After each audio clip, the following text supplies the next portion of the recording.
और हम दिल्ली से हैं। अभी वैशाली जिला के इंचार्ज हैं जन स्वराज की तरफ से। और अभी हमारे साथ जो यहाँ के दो मुख्य पदाधिकारी हैं, राधेकांत पाठक जी जो यहाँ के अनुमंडल उपाध्यक्ष हैं महुआ के, और महिला अध्यक्ष हैं पिंकी विप्लवी जी। तो जो जन स्वराज का एक पंचायत अभियान चल रहा है, जो पंचायत संवाद चल रहा है, उसी के संदर्भ में आप लोगों से मिलने आए हैं। और हर घर जन स्वराज कैसे पहुँचे उस पर लोगों का विचार विमर्श करना और जन स्वराज की जो मुख्य बातें हैं आप लोगों तक पहुंचाने के लिए हमारे बीच में दो लोग हैं। हमारे साथ जीतू भाई भी हैं, इसी ब्लॉक से आते हैं ये भी, और ये LPR जैसे पद होता है जन स्वराज में तो उसके काम करते हैं। तो मेरा पिंकी जी से और पाठक जी से अनुरोध है कि एक एक करके सारी चीज़ें जो जन स्वराज की हैं उनको बताएं। नाम इन्होंने अपनी एक प्रीमिसेस दिया हम लोगों को मीटिंग करने के लिए, और ये मीटिंग इन्हीं की अध्यक्षता में होगी। तो अब बारी से जो जन स्वराज के बारे में पहले बता दीजिए, एड्रेस करिए, बता दीजिए ना इनको, बता दीजिए क्या जन स्वराज के बारे में जानकारी के लिए रखा गया है। रमेश जी आप लोग को संबोधित करते हैं।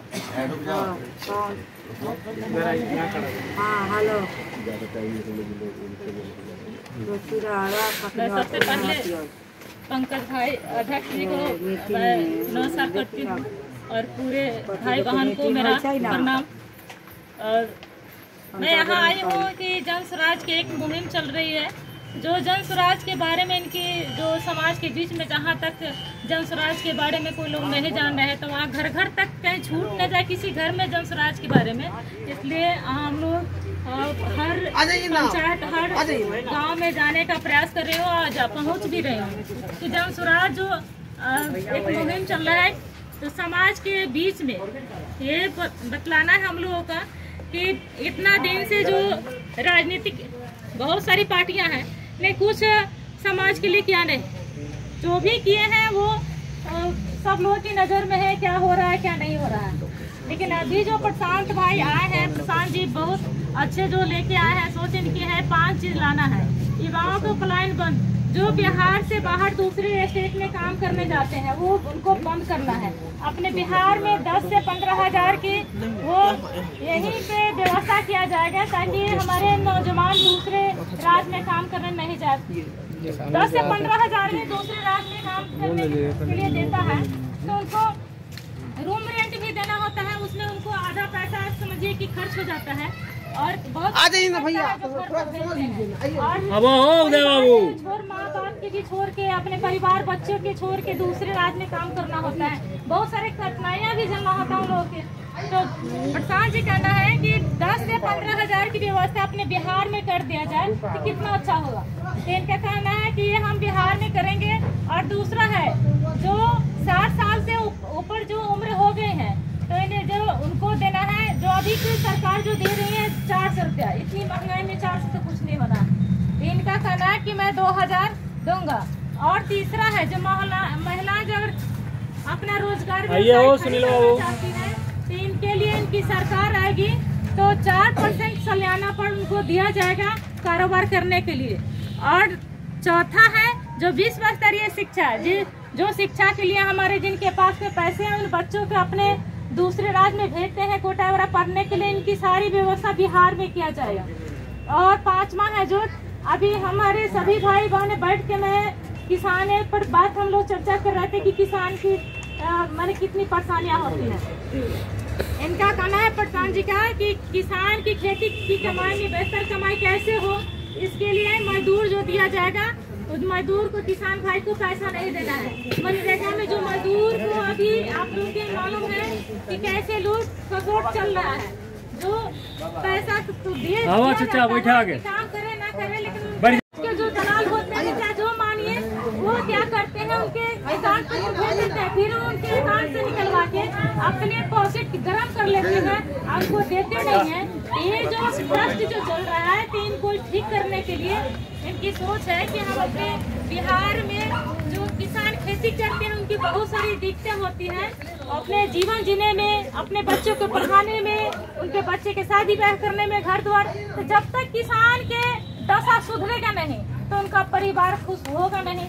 एक बहुत सोच आए हैं, लेकिन ये 5 चीजें हैं इनको करना है प्रधान जी का कि इसकी गारंटी है कि हम 5 चीज को यहाँ पे बिहार में मेरी सरकार अगर बनती है तो मैं लागू पूरा गारंटी है कि करूँगा।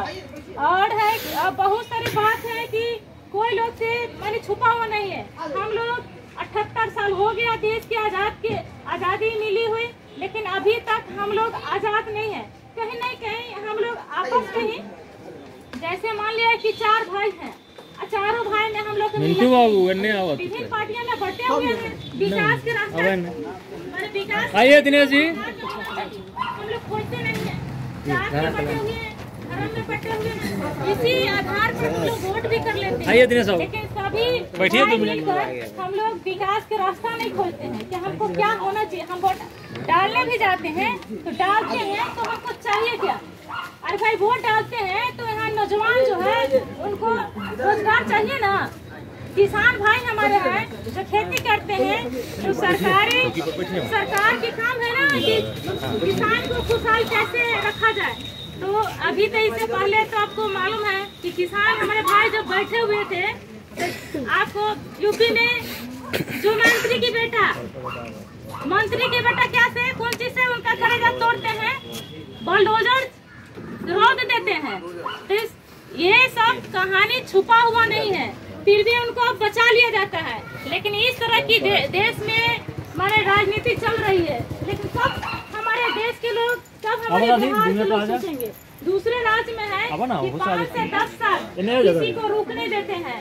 अगर वो विकास कितना हो हाईएस्ट कर देंगे, लेकिन जब तक वो 5 के 10 के बीच में फिर लोग चेंज कर देता है, फिर दूसरे नए सरकार को लाता है। लेकिन अपने बिहार में है कि राज और क्या बोलते हैं धर्म और जाति पर थोपे उड़ाते हैं, चाहे काम करे या न करे।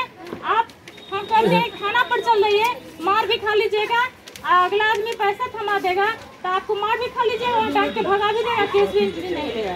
इस तरह के हालात है प्रशासन को लेके।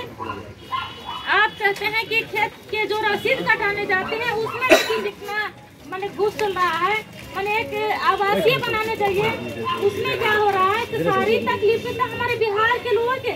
लेकिन बिहार के लोग जब तक समझेंगे नहीं, अच्छे उम्मीदवार को चयन नहीं करेंगे जो समाज की सेवा अच्छा से कर सके, और तो फिर हम लोग के काम नहीं होगा। जीत के चल जाए, काम नहीं हो।